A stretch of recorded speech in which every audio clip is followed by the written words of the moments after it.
நமது மெய்ப்பரும் நமது மீட்பரும் நமது ஆண்டவருமாகிய இயேசு கிறிஸ்துவில் பிரியமான உறவுகளே, நாள்தோறும் வத்திக்கான் வானொலியின் நிகழ்ச்சிகளை அருள் ஒளி இணையதளம் வழியாக உங்களுக்கு நாங்கள் ஒளிபரப்புகின்றோம். உங்களுக்காக தொகுத்து வழங்குபவர் உங்கள் அன்பு சகோதரன் பேசாலை தாஸ்.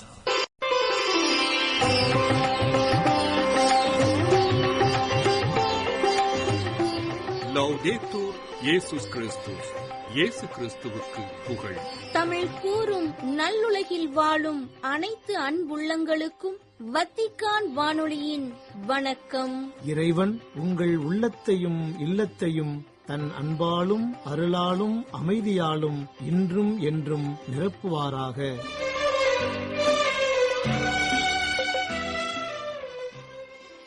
அன்பு நேயர்களே, வத்திக்கான் வானொலி இன்று உங்களுக்கு வழங்க இருப்பவை: தடம் தந்த தகைமை, திருத்தந்தையின் புதன் மறைக்கல்வி உரை, திரு அவையில் யூபிலியாண்டு 2025 மற்றும் செய்திகள்.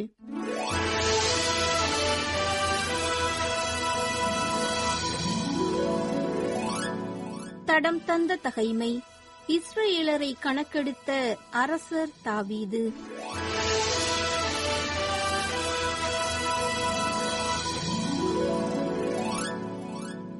சாத்தான் இஸ்ரேலுக்கு எதிராக எழும்பி இஸ்ரேலரை கணக்கிடுமாறு தாவீதை தூண்டினான். தாவீது யோவாபையும் மற்ற படைத்தலைவர்களையும் நோக்கி, நீங்கள் போய் பெயர்செபா தொடங்கி தான் வரை வாழும் இஸ்ரேல் மக்கள் தொகையை கணக்கிட்டு என்னிடம் கொண்டு வாருங்கள், நான் அதை அறிய வேண்டும் என்றார். யோவாபு பதிலுரையாக, ஆண்டவர் தன் மக்களை இப்போது இருப்பதினும் 100 மடங்கு மிகுதியாய் பெருகச் செய்வாராக. என் தலைவராகிய அரசரே, அவர்கள் யாவரும் என் தலைவரின் பணியாளர் அன்று. என் தலைவர் இதை ஏன் நாட வேண்டும்? இஸ்ரேலின் மீது பழிவிழ காரணமாக வேண்டும் என்றார். இறுதியில் அரசரின் கட்டளை யோவாபை பணிய வைத்தது. எனவே யோவாபு புறப்பட்டு போய் இஸ்ரேல் நாடெங்கும் சென்று எருசலேமுக்கு திரும்பி வந்தார். போருக்கு தகுந்த ஆட்களின் தொகையை யோவாபு தாவீதிடம் அறிவித்தார். வாளேந்தும் வீரர் இஸ்ரேலில் 11 லட்சம் பேரும் யூதாவில் 4,70,000 பேரும் இருந்தனர். எனினும் அரசரின் ஆணையை வேண்டா வெறுப்பாய் நிறைவேற்றினபடியால் லேவி பென்யமின் குலத்தாரை யோவாபு கணக்கிடவில்லை. திருத்தந்தையின் புதன் மறைக்கல்வி உரை. இரத்தப்போக்குடைய பெண் நலம் பெறுதலும் சிறுமி உயிர் பெற்றெழுதலும்.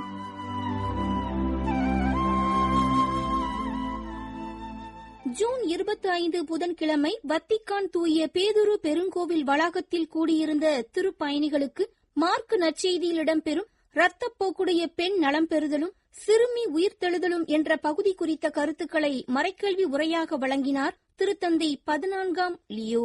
இயேசு கிறிஸ்து நமது எதிர்நோக்கு என்ற யூபிலியாண்டு தொடர் மறைக்கல்வி உரையில் இயேசுவின் வாழ்க்கை உவமைகள் என்ற தலைப்பின் 11வது பகுதியாக மறைக்கல்வி உரை கருத்துக்களை திருப்பயணிகளுக்கு வழங்க வத்திக்கான் வளாகத்தை வந்தடைந்தார் திருத்தந்தை 14ஆம் லியோ. உலகின் பல பகுதிகளிலிருந்து கூடியிருந்த திருப்பயணிகளை திறந்த வாகனத்தில் வலம் வந்தபடி வாழ்த்திய திருத்தந்தை அவர்கள் சிலுவை அடையாளம் வரைந்து கூட்டத்தை துவக்கினார்.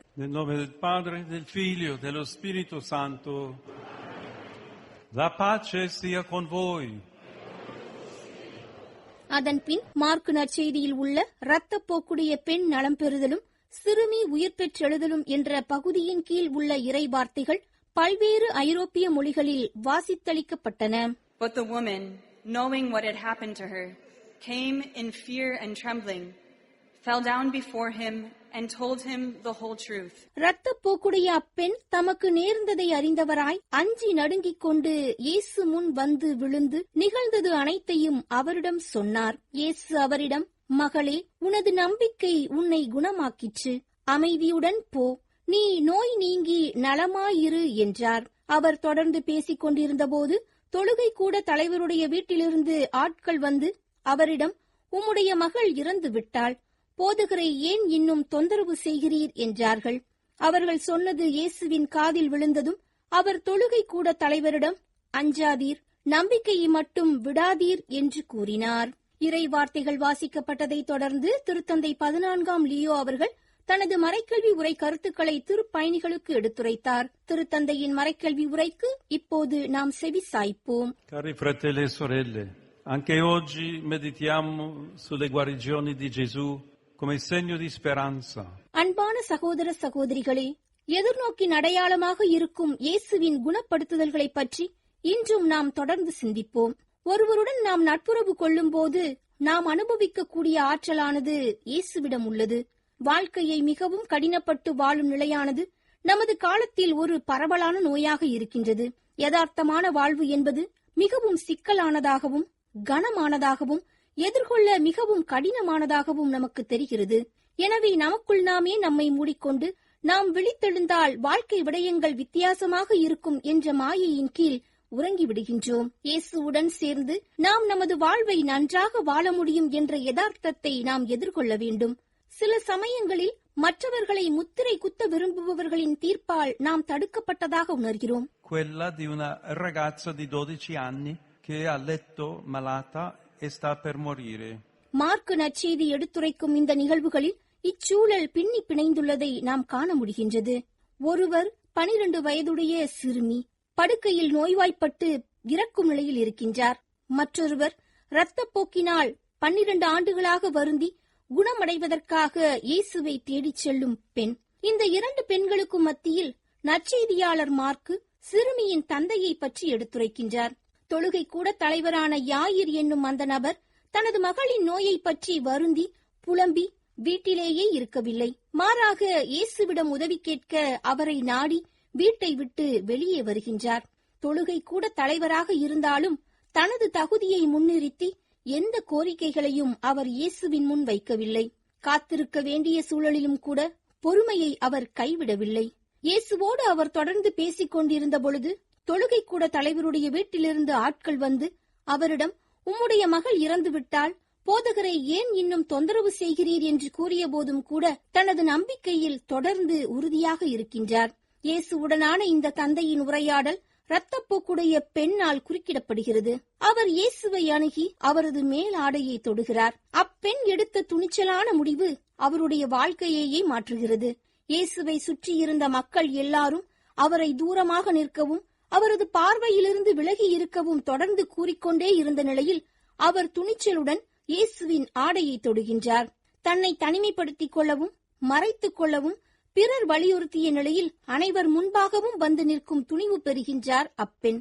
Quella donna imbocca la via della salvezza quando germoglia in lei la fede che Gesù può guarirla. இயேசுவால் குணமாக்க முடியும் என்ற நம்பிக்கை அப்பெண்ணுக்குள் துளிர்க்கும் போது தனது மீட்பிற்கான பாதையில் பயணிக்கின்றார். வெளியே சென்று அவரை தேடும் ஆற்றலை பெறுகின்றார். குறைந்தபட்சம் அவருடைய ஆடையின் நுனியையாவது தொட விரும்புகிறார். இயேசுவை சுற்றி ஒரு பெரிய கூட்டம் இருந்தது. பலர் அவரை தொட்டனர். ஆனால் அவர்களுக்கு எதுவும் நடக்கவில்லை. இந்த பெண் இயேசுவை தொடும்போது அவர் குணமடைகின்றார். இங்கே வித்தியாசம் எங்கே உள்ளது? நாம் இயேசுவை நோக்கி நம்பிக்கையான செயல்களை செய்யும் ஒவ்வொரு முறையும் அவருடனான ஒரு தொடர்பு நமக்கு ஏற்படுகிறது. உடனடியாக அவருடைய அருள் அவரிடம் இருந்து நம்மை நோக்கி பாய்கிறது. சில நேரங்களில் நாம் அதை கவனிக்காது இருந்தாலும் மறைமுகமான மற்றும் உண்மையான வழியில் அவரது அருள் நம்மை அடைந்து மெதுவாக நம் வாழ்க்கையை உள்ளிருந்து மாற்றுகிறது. இயேசுவின் குணமளிக்கும் ஆற்றலை முழுமையாக புரிந்து கொள்ளாத பலரும் கூட அவரை அணுகுகின்றனர். நாம் நமது ஆலயங்களுக்கு செல்லலாம், ஆனால் நமது இதயமோ வெகு தொலைவில் உள்ளது. இரத்தப்போக்குடைய பெண் அமைதியானவராக, பெயர் கூட தெரியாதவராக அடையாளம் காட்டப்படுகிறார். இப்பெண் தன் பயங்களை வென்று நோயால் அசுத்தமாக கருதப்பட்ட தன் கைகளால் இயேசுவின் இதயத்தை தொடுகிறார். உடனடியாக அவர் குணமடைந்ததாகவும் உணர்கிறார். இயேசு அவரிடம், மகளே, உனது நம்பிக்கை உன்னை குணமாக்கிற்று, அமைதியுடன் போ, நீ நோய் நீங்கி நலமாயிரு என்கிறார். Gesù gli dice, non temere, soltanto abbi fede. இதற்கிடையில் தொழுகை கூட தலைவரின் பணியாளர்கள் சிறுமியின் தந்தையிடம் அவரது மகள் இறந்துவிட்டாள் என்ற செய்தியை கொண்டு வருகிறார்கள். இயேசு தொழுகை கூட தலைவரிடம், அஞ்சாதீர், நம்பிக்கையை மட்டும் விடாதீர் என்று கூறுகின்றார். அவர்கள் தொழுகை கூட தலைவரின் வீட்டிற்கு சென்றதும் அங்கே அமளியையும் மக்கள் அழுது ஓலமிட்டு புலம்புவதையும் கண்ட இயேசு உள்ளே சென்று, ஏன் இந்த அமளி, ஏன் இந்த அழுகை? சிறுமி இறக்கவில்லை, உறங்குகிறாள் என்கிறார். சிறுமியின் கையை பிடித்து அவளிடம் தலித்தாகும் என்று கூற உடனே அச்சிறுமி எழுந்து நடக்கின்றார். இயேசுவின் இந்த செயலானது அவர் நோய்களை குணமாக்குபவர் மட்டுமல்ல, மாறாக இறப்பிலிருந்து ஒருவரை உயிர்ப்பிக்க வல்லவர் என்பதை எடுத்துரைக்கின்றது. நிலை வாழ்வாகிய இறைவனுக்கு இறப்பு என்பது உடலின் உறக்கம் போன்றதே. ஆன்மாவின் மரணமே உண்மையான மரணம். அதை குறித்தே நாம் அஞ்ச வேண்டும். சிறுமி உயிர் பெற்றெழுந்ததும் அவளுக்கு உணவு கொடுக்க பெற்றோர்களுக்கு இயேசு சொன்னார் என்று நற்செய்தியில் குறிப்பிடப்பட்டுள்ளது. இயேசு மனித குலத்துடன் கொண்டுள்ள நெருக்கத்தின் மற்றொரு உறுதியான அடையாளமாக இச்செயல் கருதப்படுகிறது. அன்பான சகோதர சகோதரிகளே, வாழ்க்கையில் ஏமாற்றம் மற்றும் மனச்சோர்வின் தருணங்கள் பல உள்ளன. இறப்பின் அனுபவமும் உள்ளது. இரத்தப்போக்குடைய அப்பெண்ணிடமிருந்தும் சிறுமியின் தந்தையிடமிருந்தும் நாம் கற்றுக்கொள்வோம். இயேசுவை நோக்கிச் செல்வோம். அவரே நம்மை குணப்படுத்த முடியும். அவரே நம்மை மீண்டும் பிறக்கச் செய்ய முடியும். அவரே நமது எதிர்நோக்கு. Impariamo da quella donna, da quel padre. Andiamo da Gesù. Lui può guarirci, può farci rinascere. Gesù è la nostra speranza. இவ்வாறு திருத்தந்தை 14ஆம் லியோ அவர்கள் தனது மறைக்கல்வி உரை கருத்துக்களை நிறைவு செய்ததும் கூடியிருந்த திருப்பயணிகள் அனைவரையும் வாழ்த்தினார். உலகில் நிலவும் வன்முறை சூழல்கள், போர் மற்றும் மோதல்களை எடுத்துரைத்த திருத்தந்தை அவர்கள் உலக நாடுகளின் அமைதிக்காக ஜெபிக்க கேட்டுக்கொண்டார். இறுதியாக விண்ணக தந்தையை நோக்கிய ஜெபத்திற்கு பின் தனது ஆசீரை அளித்தார் திருத்தந்தை 14ஆம் Leo. Benedicat vos omnipotens Deus, Pater et Filius et Spiritus Sanctus. Amen.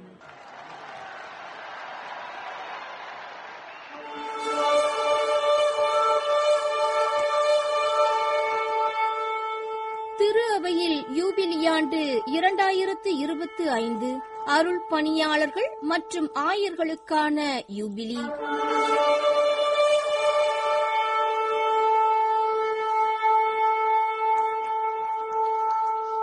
June 23 திங்கட்கிழமை முதல் 27 வெள்ளிக்கிழமை வரை திரு அவையில் திருத்தொண்டர்கள், அருள் பணியாளர்கள் மற்றும் ஆயர்களுக்கான யூபிலியானது கொண்டாடப்படுகின்றது. ஜூன் 23 திங்கட்கிழமை மாலை ரோமில் உள்ள தூய பவுல் பெருங்கோவிலில் திருத்தொண்டர்களை வரவேற்றல், இசை கச்சேரி போன்றவை பேரருள் திரு பிரிசினா அவர்கள் தலைமையில் நடைபெற்றது. ஜூன் 24 செவ்வாய்க்கிழமை தூய பேதுரு பெருங்கோவிலில் திருத்தொண்டர்களை சந்தித்து உரையாற்றினார் திருத்தந்தை. ஆயர்களுக்கான யூபிலியை முன்னிட்டு ஜூன் 24 செவ்வாய் மாலை 6 மணி அளவில் ஒவ்வொரு ஆயரும் ரோமில் உள்ள ஒவ்வொரு தள திரு அவை ஆலயங்களில் பல்வேறு மொழிகளில் திருப்பலியினை நிறைவேற்றினர். ஜூன் 25 புதன்கிழமை தூய பேதுரு பெருங்கோவில் புனித கதவு வழியாக பெருங்கோவிலுக்குள் நுழைந்து திருப்பலியில் பங்கேற்கும் ஆயர்கள் பிற்பகல் 12:30 மணியளவில் திருத்தந்தையின் மறைக்கல்வி உரையில் பங்கேற்றனர். அருள் பணியாளர்களுக்கான திருப்பலியை முன்னிட்டு ஜூன் 25 புதனன்று மாலை ரோமின் பல்வேறு தளத்திரு அவைகளில் ஆயர்கள் நிறைவேற்றும் திருப்பலியில் பங்கேற்கும் அருள் பணியாளர்கள் ஜூன் 26 வியாழனன்று காலை அருள் பணியாளர்களுக்கான திருப்பீடத்துறையின் தலைவர் கர்தினால் லாட்சரோ யோ அவர்கள் தலைமையில் நடைபெறும் திருப்பலியில் பங்கேற்கின்றனர். அதன் பின் ரோமில் உள்ள பிற 3 பெருங்கோவில்களின் புனித கதவு வழியாக திருப்பயணியாக நுழையும் அருள் பணியாளர்கள் மாலையில் தூய பேதுரு பெருங்கோவிலில் கர்தினால் ரீனோ பிசிகெல்லா அவர்கள் நிறைவேற்றும் இயேசுவின் திரு இருதய பெருவிழா முன் தயாரிப்பு திருப்பலியில் பங்கேற்கின்றனர். ஜூன் 27 வெள்ளிக்கிழமை இயேசுவின் திரு இருதய பெருவிழாவை முன்னிட்டு திருத்தந்தை 14ஆம் லியோ அவர்கள் நிறைவேற்றும் திருப்பலியில் பங்கேற்று அருள் பணியாளர்களுக்கான யூபிலியை சிறப்பிக்கின்றனர். ஜூன் 28 சனி மற்றும் 29 ஞாயிறு ஆகிய நாட்களில் மின்னணு வழியாக நற்செய்தியை அறிவிக்கும் கத்தோலிக்க மறைப்பணியாளர்களுக்கான யூபிலியானது திரு அவையில் சிறப்பிக்கப்படுகின்றது.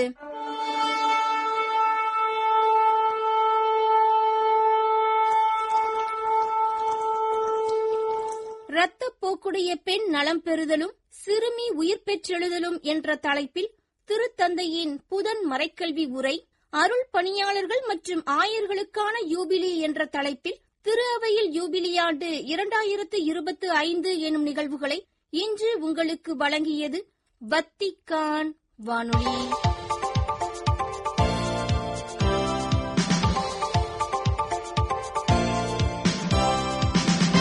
செய்திகள். மேய்ப்பு பணிக்கான விவேகம் என்பது ஓர் ஆயரை அவரது முடிவுகளிலும் நிர்வாகத்திலும் விசுவாசிகளுடனான உறவுகளிலும் அவர்தம் அமைப்புகளிலும் வழிநடத்தும் நடைமுறை ஞானமாகும் என்று கூறினார் திருத்தந்தை 14ஆம் லியோ. ஜூன் 25 புதன்கிழமை ரோமைக்கு யூபிலி திருப்பயணம் மேற்கொண்ட ஆயர்களை திருப்பியிடத்தில் சந்தித்த போது இவ்வாறு தெரிவித்த திருத்தந்தை, ஓர் ஆயர் மற்றவர்களுடனான உறவுகளிலும் பங்கேற்பு அமைப்புகளுக்கு தலைமை தாங்குவதிலும் உரையாடலை ஒரு பாணியாகவும் முறையாகவும் பயன்படுத்துவது அவரது விவேகத்தின் தெளிவான அறிகுறியாகும் என்றும் சுட்டிக்காட்டினார். முன்னதாக அவர்களை அன்புடன் வரவேற்ற திருத்தந்தை, மெய்ப்பர்களாக பணியேற்பதற்கு முன்பு அவர்கள் கிறிஸ்துவின் மந்தையின் ஒரு பகுதியாக இருந்தனர் என்பதை அவர்களுக்கு எடுத்துக்காட்டியதுடன், யூபிலி ஆண்டின் உணர்வை உள்ளடக்கிய எதிர்நோக்கு ஒருபோதும் ஏமாற்றம் தராது என்ற மறைந்த முன்னாள் திருத்தந்தை பிரான்சிஸ் அவர்களின் வார்த்தைகளை மனதில் கொண்டு கிறிஸ்துவின் வழியாக தங்களை புதுப்பித்துக் கொள்ளுமாறு அவர்களை வலியுறுத்தினார். கடவுளின் வார்த்தையும் அருளடையாளங்களும் வற்றாத ஆதாரங்கள் என்றும் அவற்றிலிருந்து நமது ஆன்மீக வாழ்க்கைக்கும் மேய்ப்பு பணிக்கும் எப்போதும் புதிய ஊட்டத்தை பெற முடியும் என்றும் கூறினார் திருத்தந்தை 14ஆம் லியோ. ஜூன் 25 புதன்கிழமை இத்தாலியின் திரிவெனத்தோ மறைமாவட்டங்களின் அருள்பணித்துவ பயிற்சி மாணவர்களை யூபிலி ஆண்டு கொண்டாட்டங்களையொட்டி திருப்பிடத்தில் சந்தித்த போது இவ்வாறு கூறிய திருத்தந்தை, புனித அகுஸ்தினாரின் வாழ்வியல் நெறிமுறைகள் பலவற்றை அவர்களுக்கு எடுத்துக்காட்டினார். முன்னதாக அவர்கள் அனைவரையும் அன்புடன் வரவேற்ற திருத்தந்தை, கிறிஸ்தவ பாரம்பரியத்தை, குறிப்பாக அக்குயிலே மற்றும் குரோமத்தியோஸ், ஜெரோம் போன்ற புனிதர்கள் மற்றும் அருளாளர்கள், துல்லியோ மருசோ போன்ற மறைப்பணியாளர்களின் பாரம்பரியத்தை அவர்களுக்கு விளக்கினார். புனித அகுஸ்தினாரின் மனமாற்றத்தை அவர்களுக்கு எடுத்துக்காட்டி, தன்னம்பிக்கையை விட கடவுள் மீதான நம்பிக்கை முக்கியம் என்பதை வலியுறுத்திய திருத்தந்தை, குறிப்பாக சிரமம் அல்லது பாவத்தின் தருணங்களில் அருள்பணித்துவ பயிற்சியில் இருக்கும் மாணவர்கள் தங்களை முழுமையாக இறைவனிடம் ஒப்படைக்க வேண்டும் என்றும் அவர்களிடம் கேட்டுக்கொண்டார். ஜூன் 22 ஞாயிறன்று சிரியாவின் தமஸ்கஸில் உள்ள தூய எலியா கிரேக்க ஆர்த்தடாக்ஸ் கோவிலில் நிகழ்ந்த வழிபாட்டின் போது இடம்பெற்ற குண்டுவெடிப்பில் 20 பேர் கொல்லப்பட்டதன் எதிரொலியாக திருத்தந்தை 14ஆம் லியோ அவர்கள் இரங்கல் செய்தி ஒன்றை வெளியிட்டுள்ளார். திருத்தந்தையின் பெயரில் இந்த இரங்கல் செய்தியை வழங்கியுள்ள திருப்பீடச் செயலர் கர்தினால் பியேத்ரோ பரோலின் அவர்கள், இந்த துயரச் சம்பவத்தால் தான் மிகவும் வருத்தமடைந்ததாக திருத்தந்தை கூறியுள்ளதையும் இச்செய்தியில் குறிப்பிட்டுள்ளார். மேலும் இத்துயர நிகழ்வால் பாதிக்கப்பட்டுள்ள அனைவருடனும் தான் மிகவும் ஒன்றித்திருப்பதாகவும் அவர்கள் அனைவருக்காகவும் இறைவேண்டல் செய்வதாகவும் திருத்தந்தை தெரிவித்துள்ளதையும் எடுத்துக்காட்டியுள்ளார் கர்தினால். இந்தியாவின் மக்கள் தொகை அதிகமாக உள்ள மாநிலமான உத்தரப்பிரதேசத்தில் கிறிஸ்தவர்களுக்கு எதிரான அடக்குமுறைகள் அதிகரித்து வரும் நிலையில் அவர்கள் இறைவேண்டல் கூட்டங்களை நடத்த அனுமதி வழங்க வேண்டும் என நீதிமன்றம் உத்தரவிட்டதை கிறிஸ்தவர்கள் வரவேற்றுள்ளதாக யூகான் செய்தி நிறுவனம் தெரிவித்துள்ளது.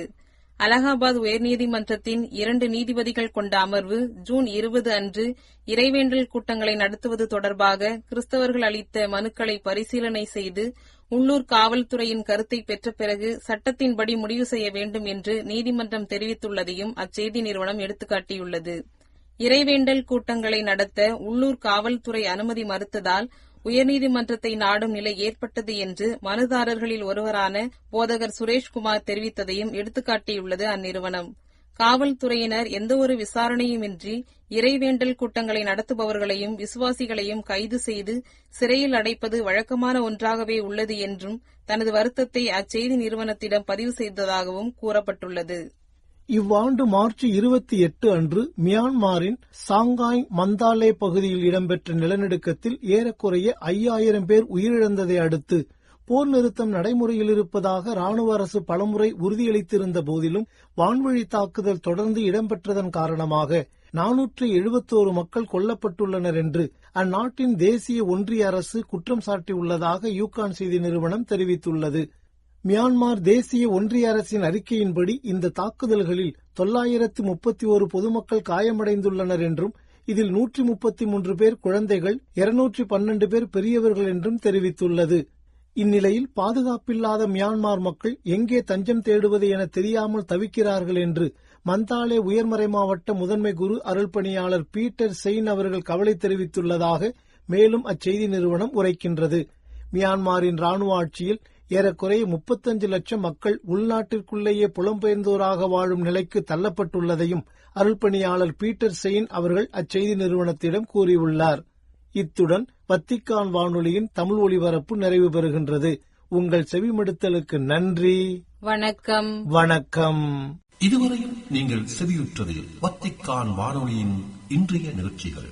மீண்டும் மற்றொரு வத்திக்கான் வானொலி நிகழ்ச்சியில் உங்கள் அனைவரையும் சந்திக்கும் வரை அன்பு விடைபெற்றுச் செல்வது உங்கள் அன்பின் பேசாலை தாஸ்.